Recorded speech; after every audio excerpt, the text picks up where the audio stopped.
สบายดีเนาะข้าพเจ้าทีมงานเว็บเปอร์มื้อนี้จะมาสาธิตขั้นตอนง่ายๆในการลงทะเบียนหรือว่าในการสมัครเปิดนำใช้เว็บไซต์ฟรีของบริการ Webber.la เนาะก่อนอื่นเข้ามาก็บ่ยากเนาะกดเข้าไปที่สมัครเว็บไซต์เนาะเข้าไปเพียงเท่านี้เราก็มาใส่username เนาะข้าพเจ้าจะใส่username ของข้าพเจ้าเนาะตัวนี้มันใช้สำหรับเวลาเราอยากเข้ามาล็อกอินหรือว่าอยากเข้าไปเปลี่ยนแปลงเว็บไซต์ของเราแล้วเราก็ใส่อีเมลของเราเนาะ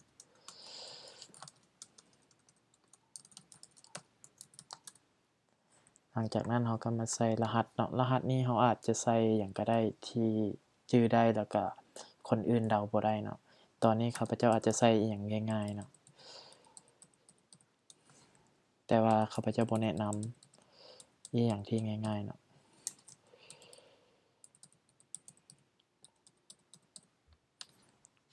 หลังจากนั้นเราก็กด next เนาะ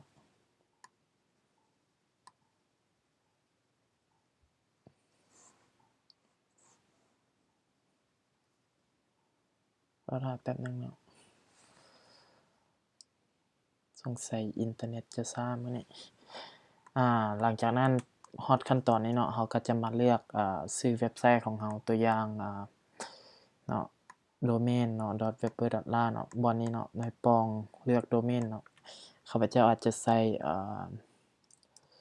maclao เนาะอาจจะใส่นั่นล่ะ mac computer lao เนาะอิหยังก็ได้เนาะที่ข้าพเจ้าคิดว่าอาจจะเป็นเว็บไซต์ของข้าพเจ้าเนาะหลังจากข้าพเจ้าเติมตัวนี้แล้วเนาะข้าพเจ้าก็จะได้เว็บไซต์ computerlao.webber.la เนาะแล้วอันนี้ก็เป็นหัวข้อของเว็บไซต์ของเราอาจจะใส่เรื่องราวเรื่องของคอมพิวเตอร์ทุกอย่างที่ข้อยรู้เนาะหลังจากนั้นเราก็เลือกภาษาอังกฤษเนาะความเป็นส่วนตัวนี้อาจจะแม่นแบบว่าสำหรับเราเนาะแน่นอนเราต้องการข้อมูลของเราไปปรากฏอยู่ใน Google แล้วก็เว็บ Search Engine ต่างๆเนาะเราก็เลือกตกลงเนาะเพราะว่า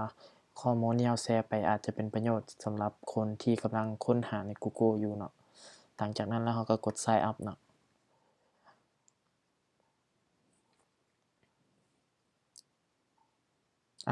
เพียงเท่านี้เราก็จะเห็นเนาะว่า username เราแม่นตัวนี้เนาะ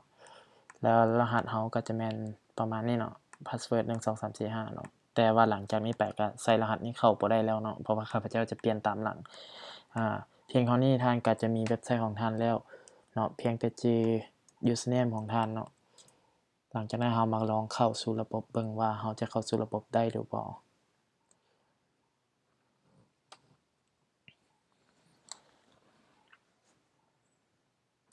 มันเข้ามาสู่ระบบโดยอัตโนมัติเนาะ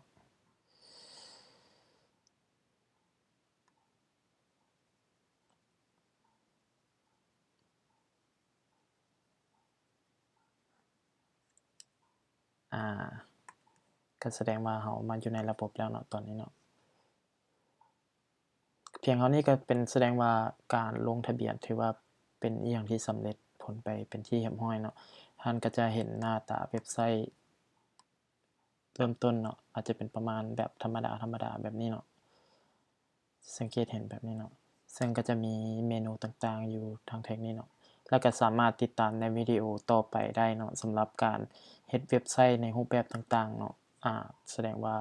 มาฮอดตอนนี้ก็ถือว่าจบลงเนาะสำหรับวิธีการลงทะเบียนสร้างเว็บไซต์ในบริการ Webber.la เนาะขอขอบใจหลายๆ